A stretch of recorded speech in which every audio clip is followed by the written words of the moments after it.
Voilà, bonjour à tous et à toutes. Bienvenue au Beth Midrash de Shahar et Shalom. Notre Beth Midrash qui fait partie donc de la communauté de Créteil. D'ailleurs, on a un grand honneur de clôturer un cycle de Shiurim de Shabbatot, puisque Yohan, notre cher ami qui s'est engagé à faire tout ça, il a commencé l'année dernière Parashat Vaïgash, et nous arrivons maintenant à Miketz. Donc on boucle la boucle de Shiurim de Parashot. Et nous sommes très honorés d'être les derniers, comme vous savez, Acharon Chaviv. Donc merci de nous compter parmi nous. Et c'est pour nous aussi une possibilité d'apporter quelque chose à la communauté. On est chacun occupé par sa propre communauté, par les shiurim, par notre travail. Et là, on a une possibilité d'apporter quelque chose à toute la communauté de Créteil. Voilà. Donc merci beaucoup, Rav Senior, merci beaucoup, Albert, la rare de nous donner cette possibilité-là. Alors moi, ce que je voudrais parler, c'est de la Mechirat Yosef. La vente de Yosef, plus particulièrement de Yosef Hatzadik, qu'on imagine un jeune garçon qui devait avoir à peu près 17 ans, 18 ans, parce qu'il a été vendu, il avait 17 ans, il s'est retrouvé dans la maison de Poutifar en plein Mitzraïm, en plein enfer, chez Poutifar, Eved, esclave. Imaginez-vous un jeune homme de 18 ans, jeté dans un pays qu'il ne connaît pas, un pays pervers qu'on connaît. Le Mitzrayim, c'était reconnu pour sa débauche et sa perversité, où il y avait beaucoup d'avérotes qui se faisaient là-bas. Et un jeune homme, 18 ans, pas marié, conscient qu'il était très beau, puisque il a reçu la bracha Ben Porat Yosef, Ben Porat Aleaïn, protéger Yosef de l'œil, et Banot Tsaada Aleshor. On sait que les femmes allaient vers Yosef et lui jetaient des couronnes des gerbes pour l'honorer et pour venir voir sa beauté. Donc quand on est conscient de sa beauté en Mitzraïm à l'âge de 18 ans, on s'imagine un petit peu la difficulté de ce pauvre Yosef et le tsahar qu'il devait avoir de se retrouver là-bas. Donc c'est de lui que je veux parler un petit peu. Et pour ça, hein, il faut comprendre un petit peu pourquoi est-ce que la Torah, les deux personnes dans la Torah qui sont nommées tzaddik, il y a toujours une idée qui vient dire, oh, en fin de compte, ils n'étaient pas si tzaddik que ça. Noach, premier tzaddik, tzaddik, tamim, Noach, tzaddik, tamim, aya bedorotav. La Torah nous témoigne qu'il était tzaddik. Pourquoi y a-t-il un avis qui vient et qui nous dit, vous savez, Noach, ce tzaddik-là, c'est bedorotav dans ses générations. Mais s'il avait vécu à l'époque d'Avraham Avinu, c'était nul. Il n'aurait pas été un si grand tzaddik. Pourquoi ? Pourquoi dire ça alors que la Torah nous témoigne que c'est un grand tzaddik? Restons dans cette idée-là. De même, Yosef Hatzadik, qui a vécu une très très grande épreuve, comme nous savons, avec la femme de Potiphar, qui n'a pas arrêté de le harceler. À cette époque-là, le harcèlement sexuel n'existait pas, donc tout était permis. Et donc, il a été harcelé de façon quotidienne. Il a une épreuve très dure. Et on l'appelle, la Torah le surnomme tzaddik. C'est marqué dans le Tanar, c'est marqué Al-Micham, on lit dans la Haftarah, on a lu cette semaine, Al-Micham tzaddik ve'evion ba'avur na'alaim. Il a été vendu, ce tzaddik et ce pauvre-là, pour une paire de chaussures, parce que c'est la valeur d'une paire de chaussures. Donc on nomme Yosef Hatzadik en tant que tzaddik. Pourquoi faut-il, de nouveau, avec Yosef, dire qu'il n'était pas si tzaddik que ça, puisque quand la Torah nous dit que le jour où la femme de Potiphar a voulu vraiment le solliciter une fois pour toutes, c'était un jour qui était chômé, personne n'était à la maison, et Yosef arrive, Vayavo Yosef, Baïta la sot melarto, faire son travail. Faire son travail, il s'agit de quoi? Nous dit Rashi, nous rapporte deux avis. Melarto Mamash, son travail, dit moi je suis comptable, je gère les biens de monsieur Potiphar, je viens travailler. Et un autre pshat vient nous dire, non, Velasot Melarto, ça veut dire son besoin. C'est-à-dire que Yosef a accepté de faire la Havera. Il était venu pour faire la Havera avec la femme de Potiphar. Donc pourquoi nous dire une idée pareille devant ce jeune homme-là que la Torah, elle, définit comme tzaddik? Restons dans cette idée, comme quoi Yosef, c'est un homme sadique et qui n'a pas eu du tout du Yetzer Hara d'aller avec cette femme du tout. Alors pourquoi, à nouveau, on nous parle de tzaddik, on nous témoigne des deux grands personnages de la Torah où on surnomme tzaddik? Eh bien, il faut qu'il y ait toujours un avis qui vient les rabaisser. Alors pour ça, je vais raconter une petite histoire. Et il faut savoir dans quel cadre Yosef HaTzadik a vécu pendant qui était jeune homme. On nous dit... une fois, il y avait deux chassidim qui roulaient en voiture, et Barminan, ils ont eu un accident. Et les voilà là-haut, dans le Olam HaEmet. Les deux n'ont pas mérité, se sont retrouvés tous les deux au Gehinam.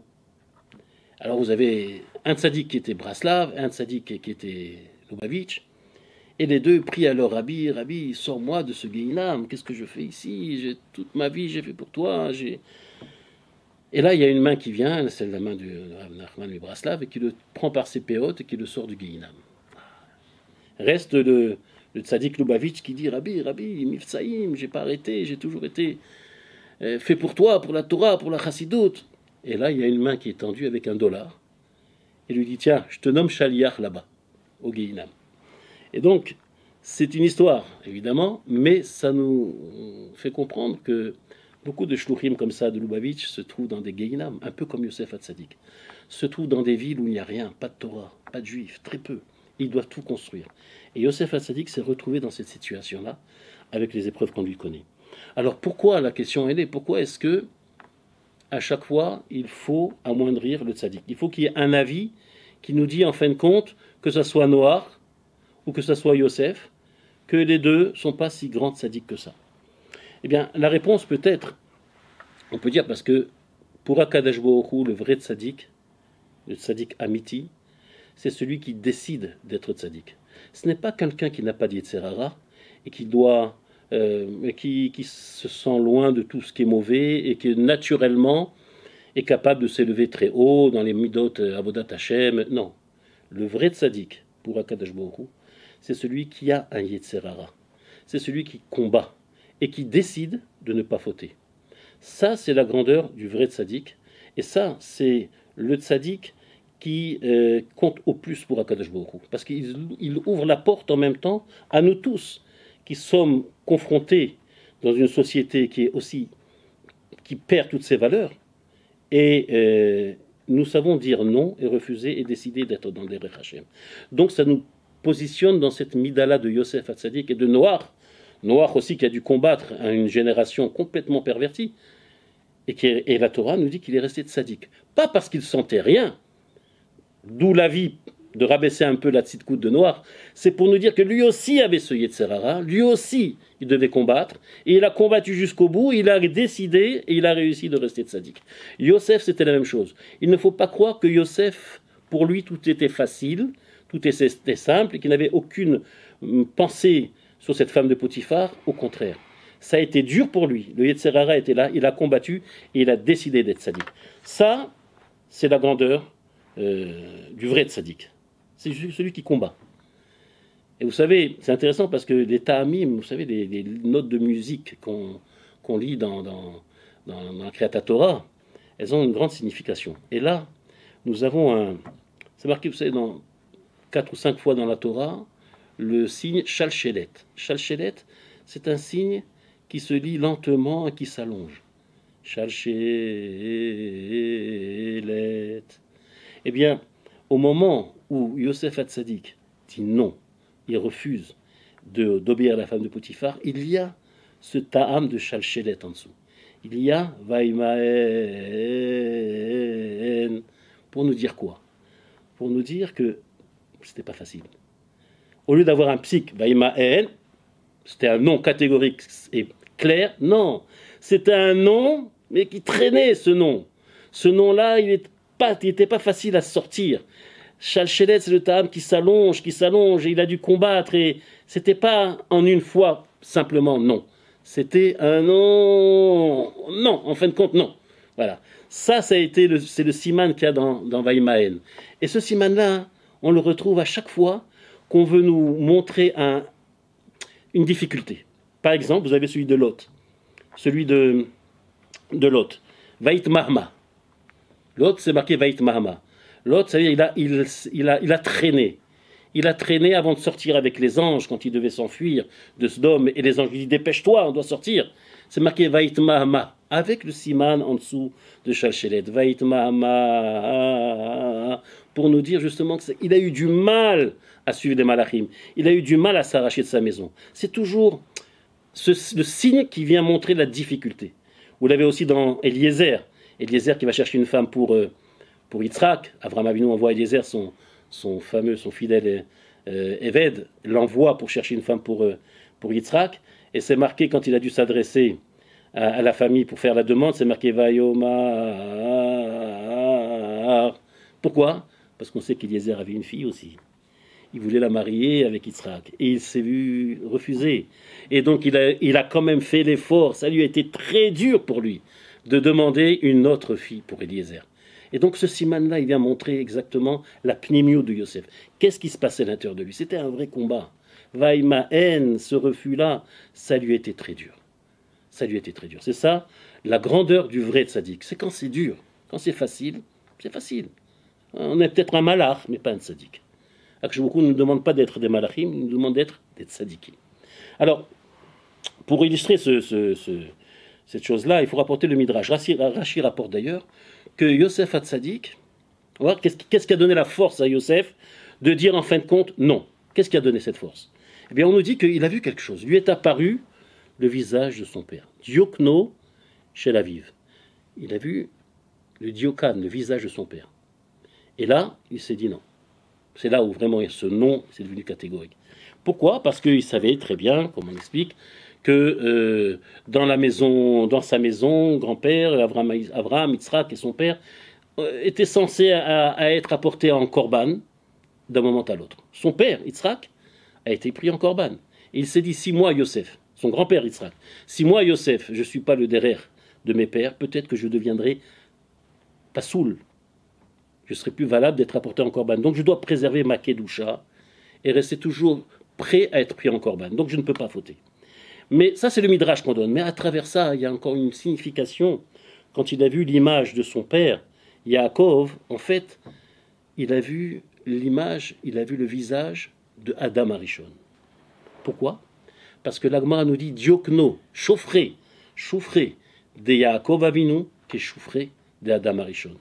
Ils avaient exactement le même visage. Adam Arishon et Yaakov, son père, avaient le même visage.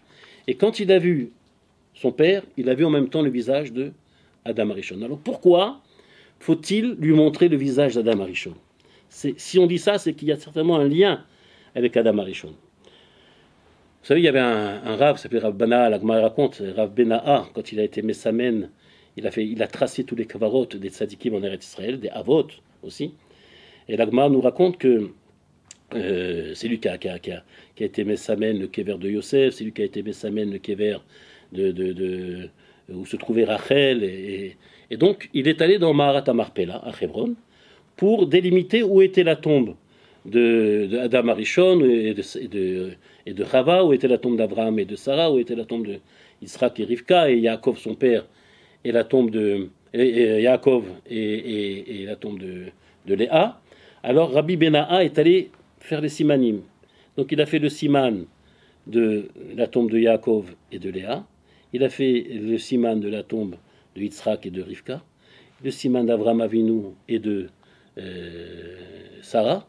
Il a voulu être Messamen, la tombe d'Adam Arishon et de Chava, mais là, un malach s'est interposé et il lui a dit, tu as vu le visage de Yaakov, tu as vu le visage de Adam Arishon.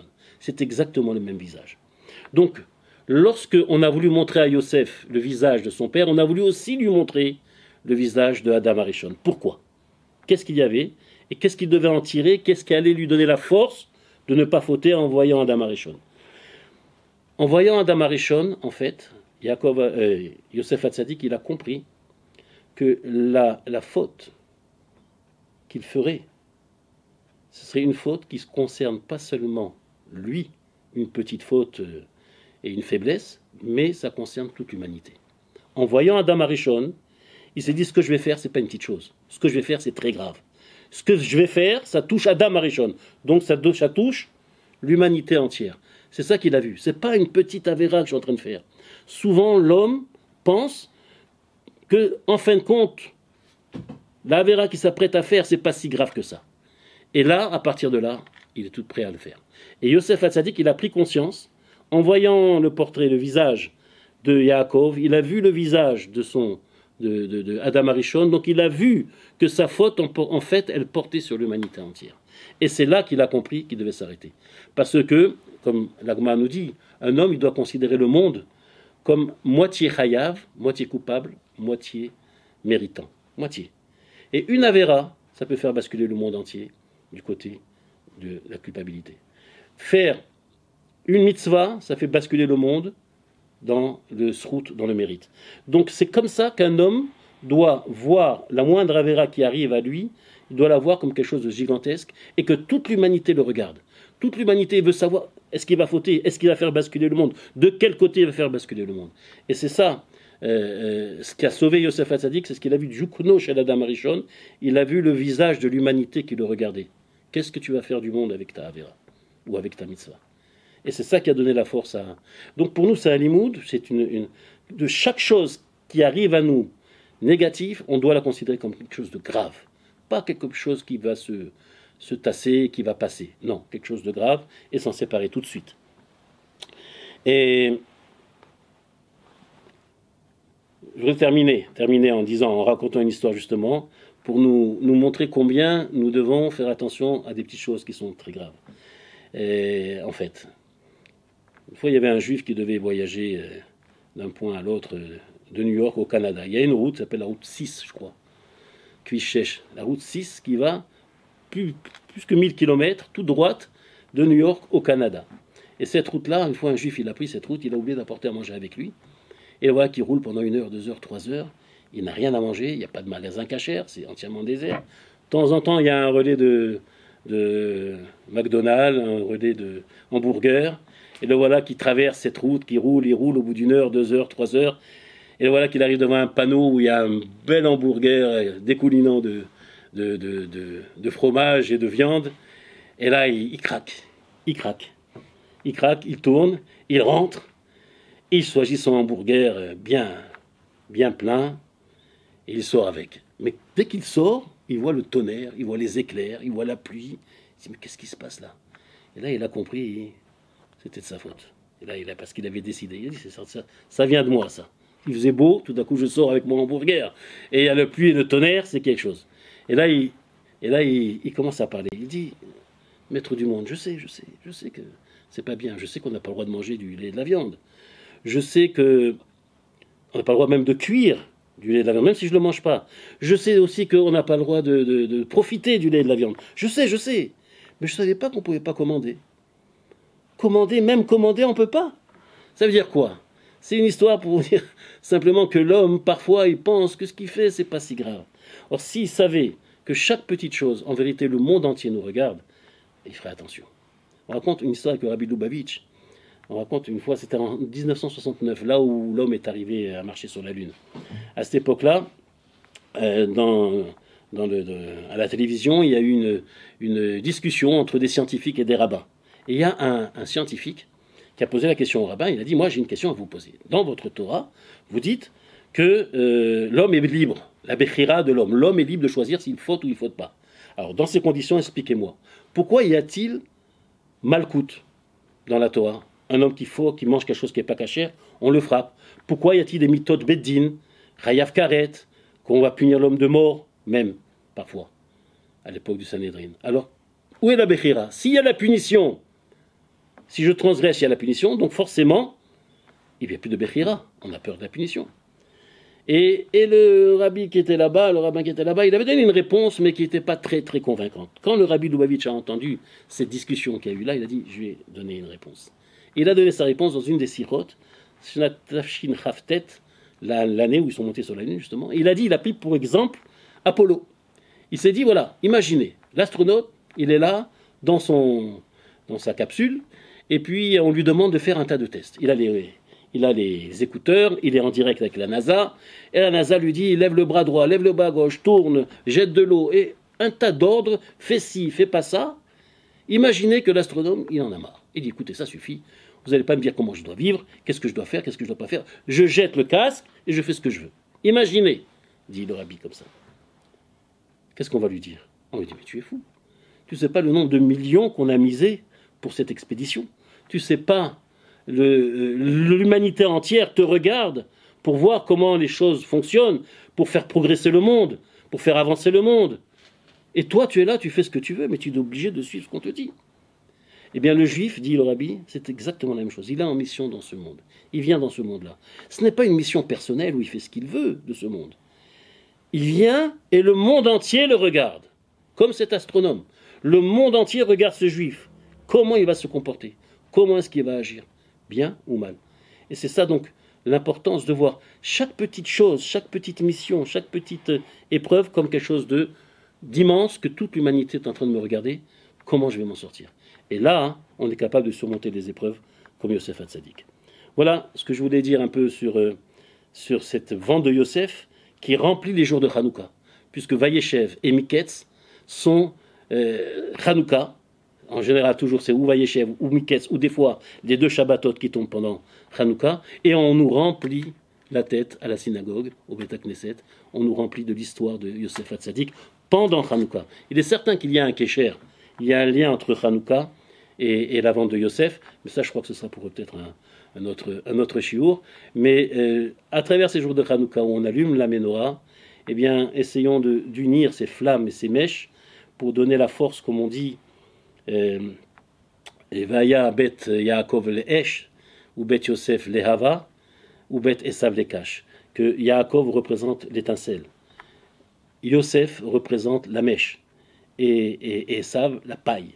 Donc si on sait faire on est mitkaper la faute du chet, la faute de la vente de Yosef, c'est le esh et la lehava qui sont ensemble. Si on sait unir les deux ensemble, par notre adlaka de Hanouka, on va unir le feu et la mèche, et bien là on pourra surmonter toutes les épreuves que Esav nous apporte dans nos sociétés. Je vous souhaite un bon Shabbat, Shabbat Shalom et Chag Sameach pour certainement les derniers jours de Hanouka, et à bientôt.